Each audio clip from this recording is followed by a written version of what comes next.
क्या आपने सुना है भारत के सबसे पहले आवासीय विश्वविद्यालय के बारे में, जहां एक समय पर पाया जाता था अनंत ज्ञान।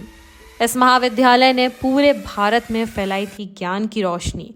लेकिन ऐसा क्या हुआ था कि एक पल में यह ज्ञान राख की ढेर में बदल गया? इसके पीछे एक ऐतिहासिक कहानी है जिसे जानकर आप जरूर आश्चर्य में पड़ जाएंगे।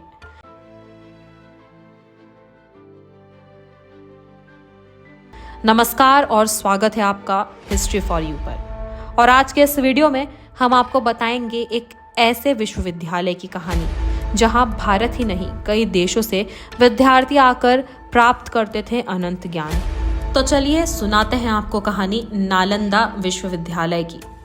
नालंदा विश्वविद्यालय एक ऐसा संस्थान जिसे तक्षशिला के बाद दुनिया का दूसरा सबसे प्राचीन विश्वविद्यालय कहा जाता था।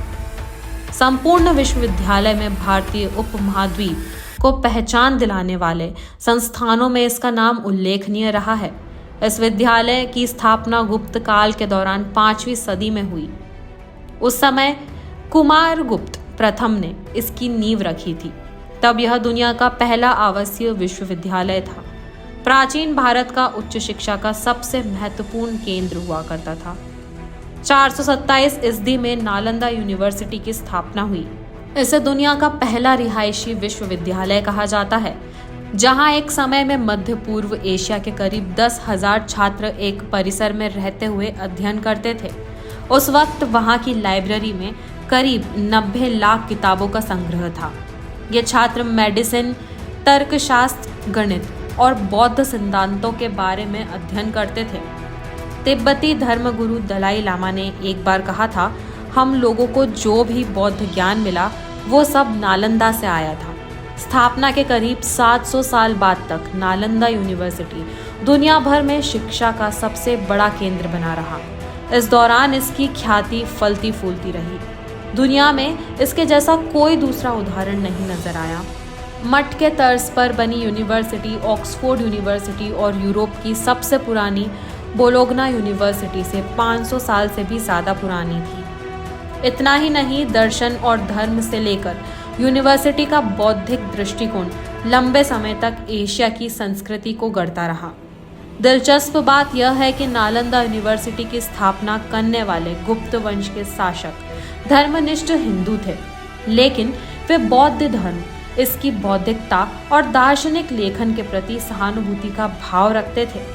गुप्त वंश के समय में उदार सांस्कृतिक और धार्मिक परंपराएं विकसित हुई और यह नालंदा यूनिवर्सिटी की बहुविषयक शैक्षणिक पाठ्यक्रम का मूल भाव बन गई, जिसने विभिन्न क्षेत्रों में उच्च शिक्षा के साथ बौद्ध धर्म के बौद्धिक ज्ञान को मिश्रित किया।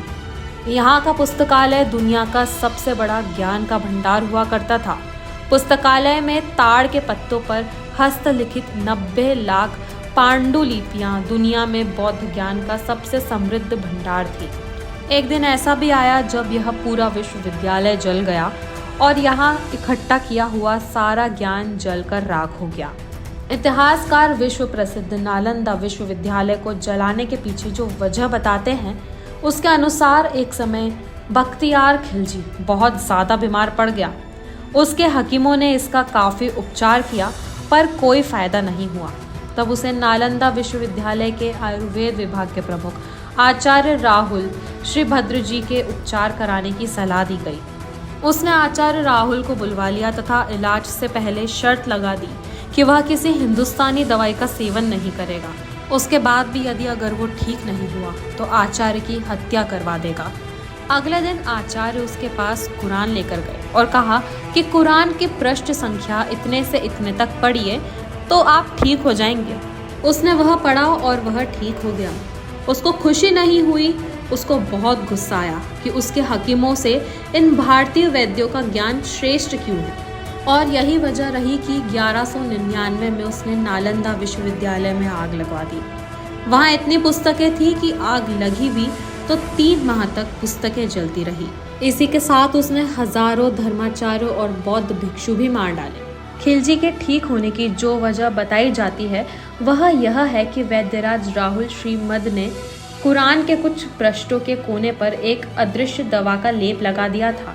वह थूक के साथ मात्र 10-20 पेज चाट गया और वह ठीक हो गया, और उसने यह एहसान का बदला नालंदा विश्वविद्यालय को जला कर दिया। जब परिसर में आक्रमणकारियों ने आग लगाई तो अपनी जान बचाने में कामयाब कुछ बौद्ध कुछ हस्तलिखित पांडुलिपियां बचा पाए।